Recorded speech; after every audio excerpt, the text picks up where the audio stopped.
روزی سعید جمعه مبارک باشد بر همه شما. سلامتی خواهان هستم. السلام علیکم دوستان عزیز، برادران و خواهران.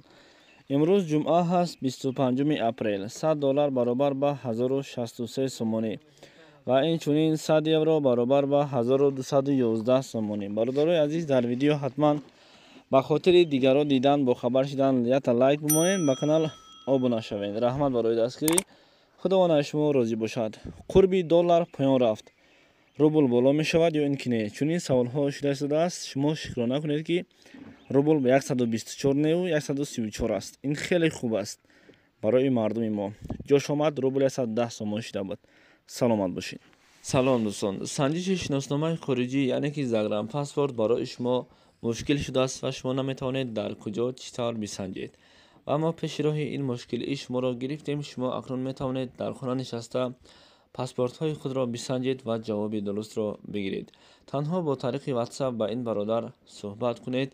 این برادر بر شما چیزی گفت همان کار را بکنید. البته جواب پوره و عمیق به شما روان میکنند و امروزها هم ای کار را رایگان نمی شود کرد، یعنی که اینها حق کاریشان را نیز میگیرند. به شما برای کار